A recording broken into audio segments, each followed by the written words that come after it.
Hello everyone. आज के इस वीडियो में आपको 10th क्लास का और 9th क्लास का कॉमन क्वेश्चन कराने वाला हूँ। क्वेश्चन लिखा हुआ है कि सिद्ध कीजिए कि अंडर रूट तीन एक अपरिमेय संख्या है। अच्छा, अंडर रूट तीन एक अपरिमेय संख्या है तो कैसे इसको सिद्ध करेंगे, इसको ध्यान से समझेंगे। इसी से रिलेटेड कई सारे क्वेश्चंस पूरी एक्सरसाइजेस पर आपको गिवन है, क्लास 9th में भी और 10th में भी। देखिए समझिए, इसको कैसे हम सॉल्व करेंगे वो समझिए, कैसे हम इसको सॉल्व करेंगे। क्वेश्चन में कह रहा है कि रूट थ्री एक अंडर रूट तीन एक क्या है, अपरिमेय संख्या। तो हम इसको कैसे मानेंगे, हम अंडर रूट तीन को एक परिमेय संख्या मान लेंगे। जैसे हमने मान लिया कि माना माना अंडर रूट तीन एक परिमेय संख्या है, परिमेय संख्या है। अच्छा, परिमेय संख्या, तो परिमेय संख्या की डेफिनेशन आपको मालूम होगी। परिमेय संख्याओं को पी अपॉन क्यू में हम लोग रिप्रेजेंट कर सकते हैं, व्यक्त कर सकते हैं। तो हम कह सकते हैं अंडर रूट तीन equal to P upon Q, जहां जहां P और Q सह अभाज्य संख्या है, सह अभाज्य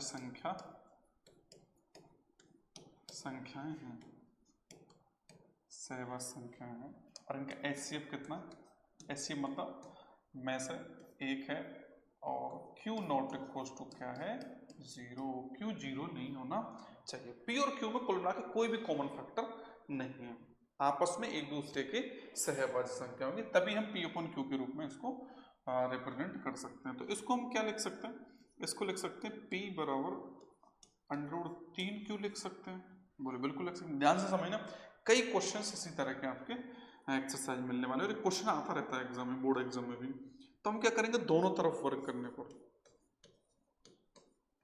दोनों तरफ वर्ग करने पर, दोनों तरफ वर्क करने पर, दोनों तरफ अगर वर्क कर देंगे तो यहाँ क्या हो जाएगा, P का स्क्वायर हो जाएगा बराबर इसका स्क्वायर करेंगे तो तीन हो जाएगा, और इसका Q का स्क्वायर करेंगे तो Q स्क्वायर हो जाएगा। ठीक है, ये हमने कर दिया। अब इसमें एक बात आपको समझ में आनी चाहिए, एक बात आपके समझ में आनी चाहिए कि P जो स्क्वायर है वो 3Q स्क्वायर के बराबर है। तो P स्क्वायर 3Q स्क्वायर के बराबर है, तो P का कोई फैक्टर 3 होगा। P का कोई फैक्टर क्या होगा, गुणनखंड क्या होगा, 3 होगा। अच्छा, P स्क्वायर का कोई गुणनखंड 3 होगा, इसका मतलब P स्क्वायर 3 से विभाजित होगा, बिल्कुल विभाजित होगा। यानी कि P स्क्वायर 3 से विभाजित होगा, P स्क्वायर 3 से विभाजित होगा।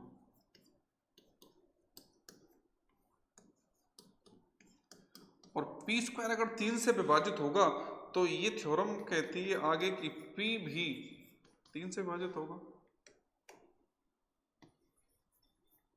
P भी 3 से विभाजित होगा।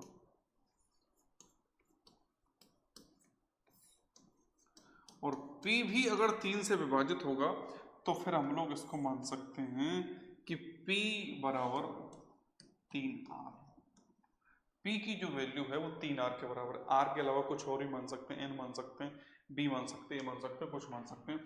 P जो है वो विभाजित होगा, और P 3 से विभाजित होगा। इसको मैंने समीकरण 1 मान लिया। P बराबर 3R। फिर से हम दोनों तरफ वर्क कर देंगे, दोनों तरफ वर्ग करने पर, दोनों तरफ वर्क करने पर। अच्छा, दोनों तरफ वर्क कर देंगे तो यहाँ पर क्या होगा, P का स्क्वायर हो जाएगा, इधर क्या होगा 9R स्क्वायर हो जाएगा। क्लियर है। अच्छा, P स्क्वायर की जो वैल्यू है यहाँ से P स्क्वायर की वैल्यू क्या पुट कर सकते हैं, क्या रख सकते हैं हम लोग, 3Q स्क्वायर रख सकते हैं। तो P स्क्वायर की वैल्यू में 3Q स्क्वायर रख दूंगा, 3Q स्क्वायर बराबर 9R स्क्वायर हो जाएगा। और 3 को मैं इधर ले जाऊंगा तो क्या हो जाएगा, Q स्क्वायर बराबर 9R स्क्वायर बटा 3 हो जाएगा। और 3 से मैं 9 को 3 बार काट सकता हूँ, तो यहाँ पर होगा Q स्क्वायर बराबर 3R स्क्वायर। अब Q स्क्वायर बराबर 3R स्क्वायर है, Q स्क्वायर बराबर 3R स्क्वायर है, तो इसका मतलब है कि Q स्क्वायर जो 3 से डिवाइड होगा, Q स्क्वायर 3 से विभाजित होगा। अच्छा, Q स्क्वायर 3 से विभाजित होगा तो Q भी 3 से विभाजित होगा।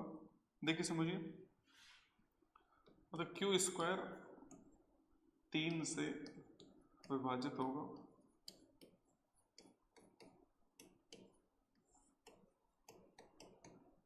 अतः Q भी 3 से विभाजित होगा।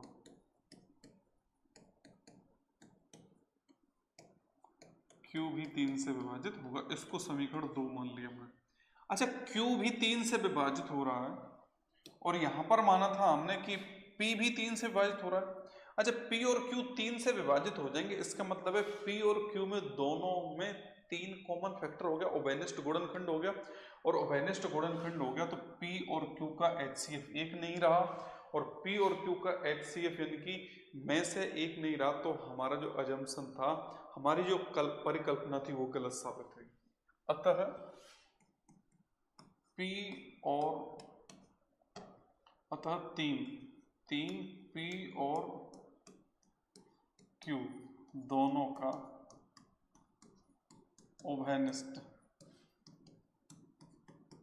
उभयनिष्ठ गुणनखंड होगा, उभयनिष्ठ गुणनखंड होगा। अतः हमारी परिकल्पना गलत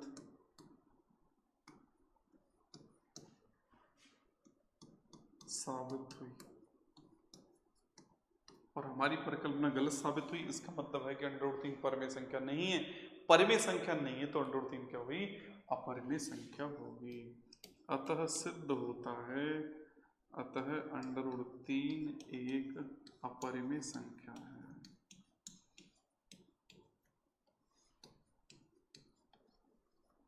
अपरिमेय संख्या है। इस तरह से हम इसको कर सकते हैं। इसी तरह के और क्वेश्चंस को सॉल्व करने के लिए हमारे चैनल को सब्सक्राइब करें, लाइक करें, वीडियो को शेयर करें दोस्तों को। Thank you. जय हिंद।